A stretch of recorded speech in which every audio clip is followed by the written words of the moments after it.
Shubhodaya. We'll start off with the peace mantra from Shukla Yajurveda.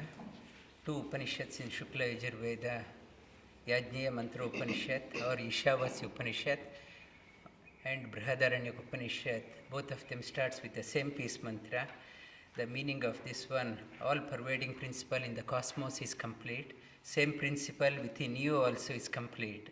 If you try to subtract one from other, still complete remains. If you try to add one to another, still complete remains. Our sadhana is nothing but, practice is nothing but moving from incompleteness to the completeness. It gives an direction for a sadhaka, where you have to head. That's the direction. It gives the direction also for a sadhaka. Repeat after me. Om Purnamada Purnamidam Purnat Purnamudachyate Purnasya Purnamadaya Purnameva Avashishyate. Om Shanti Shanti Shanti.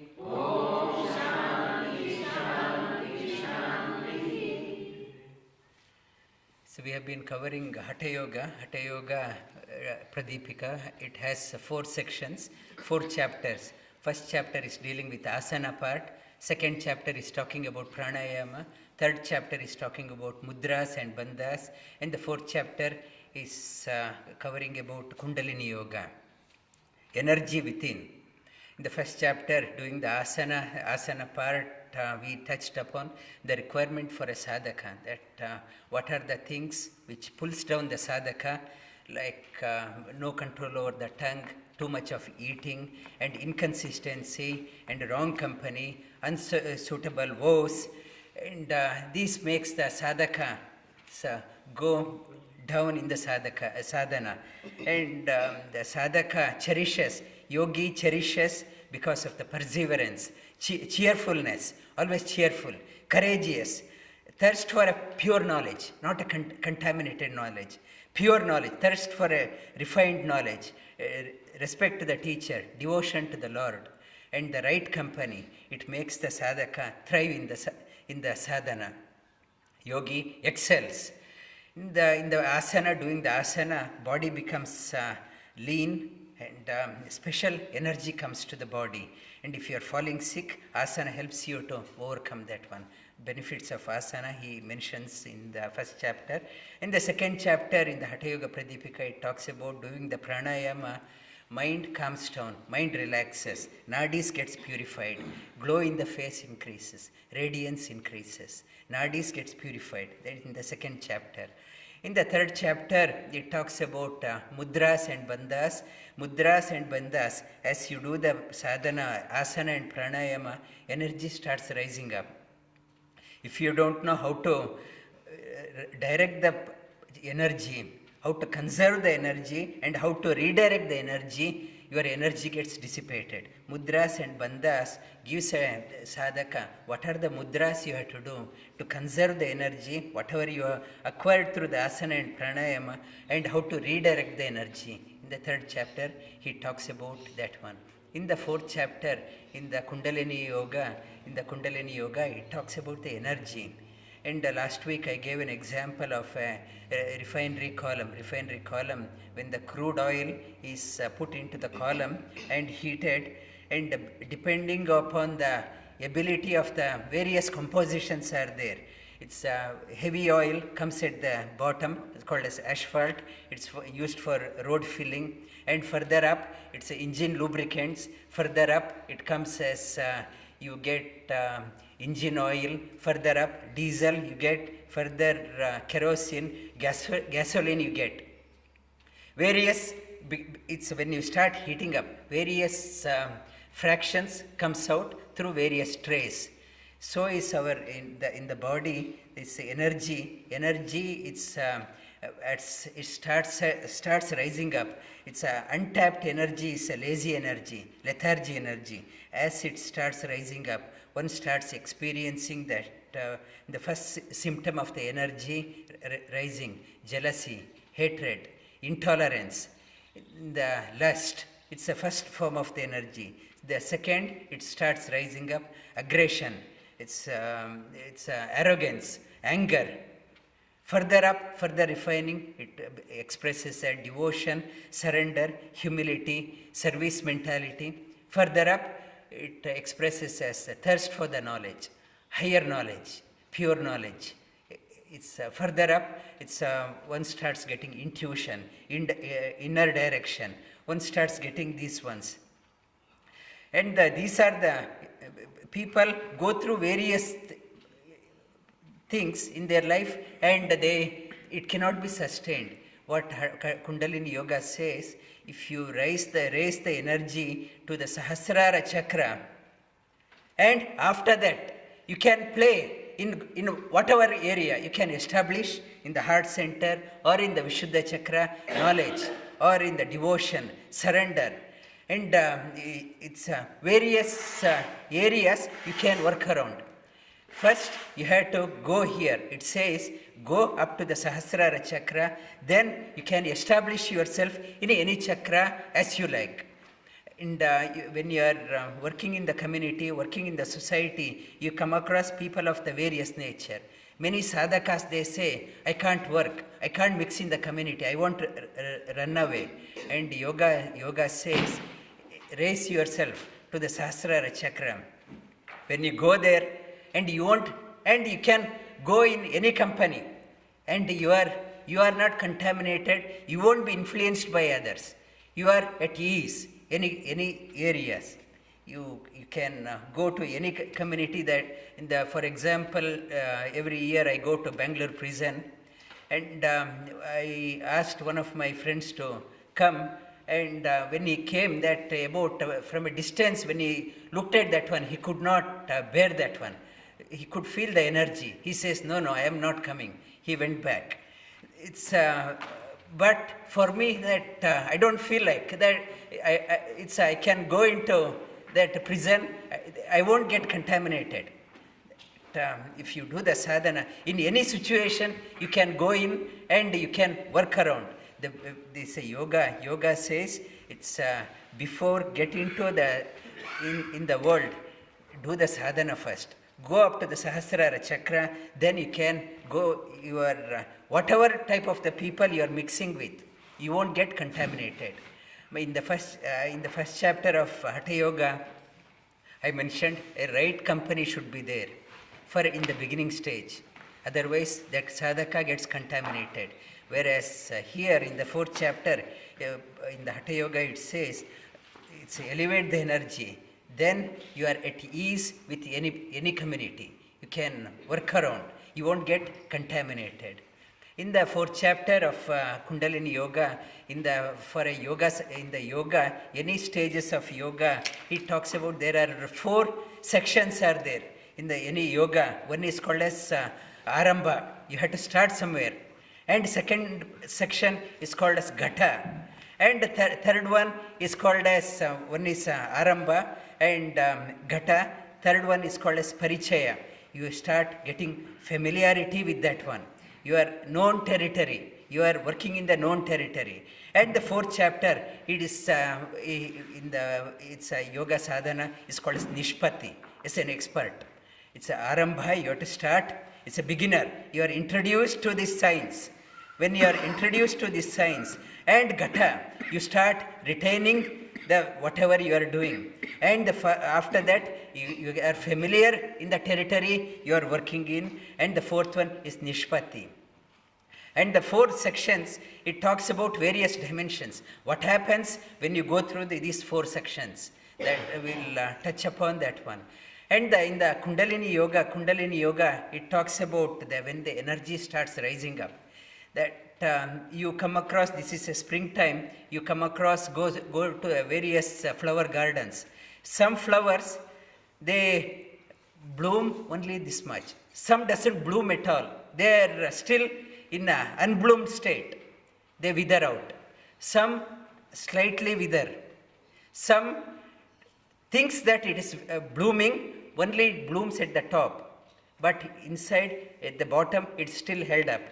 And in some flowers, blooms completely. our personality also. Some people bloom a little or doesn't bloom at all. Whole life they do the sadhana, doesn't bloom at all. Some thinks that they are blooming, but still at the bottom it is not bloomed. And some people, they bloom completely. When they bloom completely, that fragrance, they spread the fragrance wherever they go. It is in the 4th chapter of in the Kundalini Yoga, it says you have to, the bloom, the blooming personality. You have to bloom. It's your energy should rise up, and your whole personality should bloom. That is the path of liberation. If you don't get the personality to bloom completely, you have to come back, do the sadhana, do sadhana. It's a purpose of yoga, to bloom your personality. How to bloom that one in the Bhagavad Gita, in the 16th chapter, Sri Krishna talks about 26 qualities required by a sadhaka. These are the divine qualities we have to inculcate. If you don't inculcate the divine qualities, the demonic qualities bind you, makes you helpless. Your divine qualities liberates that person. What are the divine qualities? Repeat after me. Shri Bhagavan Uvacha. Abhayam Sattva Samshuddhi. Jnana Yoga Vyavastitihi. Dhanam Damascha Yajnascha. Swadhyaya Tapa Arjavam. Ahimsa Satyamakroda. Tyaga Shantira Apaishunam. Daya Bhutoeshu Aloluptvam. Mardavam Hrira Chapalam. This first chapter, its first shloka has 9 qualities. Second shloka, what we chanted, it has 11 qualities. Together 20 qualities. We'll touch upon. One is abhayam. One of the qualities is fearlessness. Fear comes out of ignorance. I don't know what happens tomorrow. If you don't have any fear of death is there. I'm scared of death. Even people in the 80s, 90s, they talk about that one, 90 years also. Lying down in the deathbed, I come across people lying down in the deathbed, they say, I don't know what will happen. I'm scared. I don't know what is there. It's a fear of death. It says, be fearless. Abhayam, sattva samshuddhi. Do not get into the situation which disturbs your mind. Have a clean mind, pure mind. If things are disturbing, stay out of that one. If they don't get into the arguments, it pollutes the mind. It's like mud within comes out. When the mud comes out, you can't see the bottom. Totally confused. Abhayam sattva samshuddhi jnana yoga. Seek for the knowledge. Seek for the pure knowledge. Have a thirst for the knowledge. Knowledge is the dispeller of grief, dispeller of fear. Abhayam sattva samshuddhi jnana yoga vyavastitihi. Dhanam damascha yajnascha. Be magnanimous. Be generous. It's give whatever you are able to give. If you don't have money, give your time.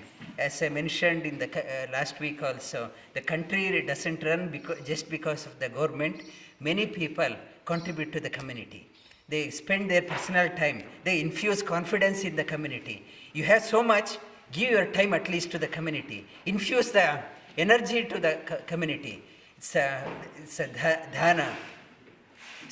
I come across many people, they say, I did so much for the community, they have no respect for me. I won't do anything. That means you haven't given anything. When you are giving, you are not giving out of expectation. Whether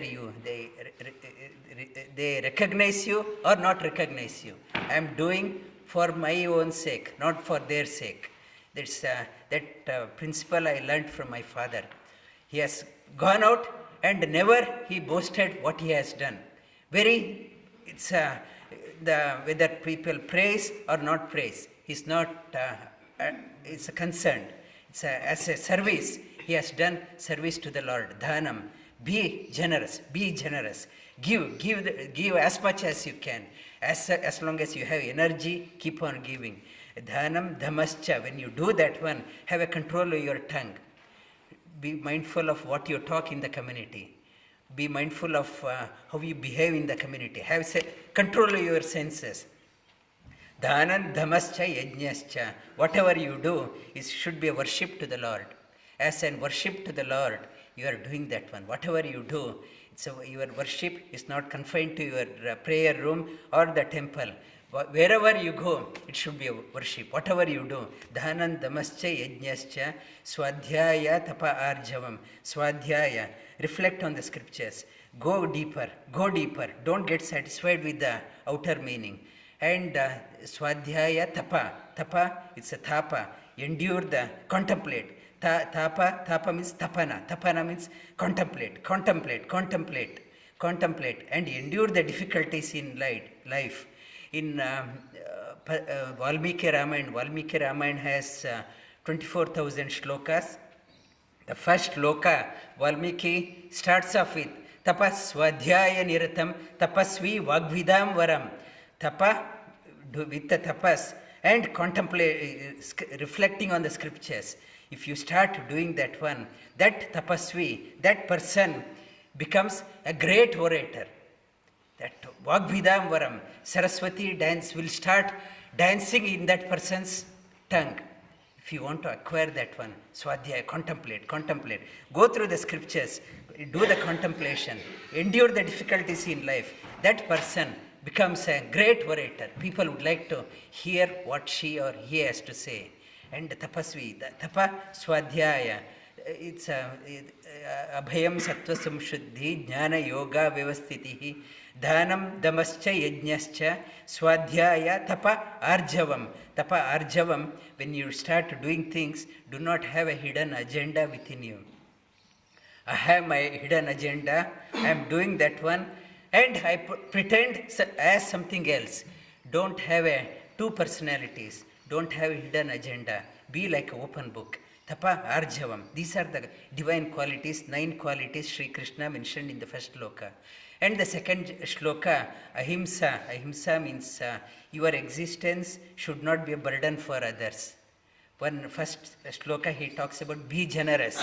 And many people always lean on others. Give me something. Hold the begging bowl. Give me something. And don't become lean on others. Try to, your existence should not be a burden for others. It's a give out as much. And try, when you leave, you are not a burden to others. Give out as much as you can and take as little as from others. Ahimsa. And we touched upon 10 qualities, and we'll try to finish the remaining in this term. Otherwise, it will flow into the next term. Lie down on your back.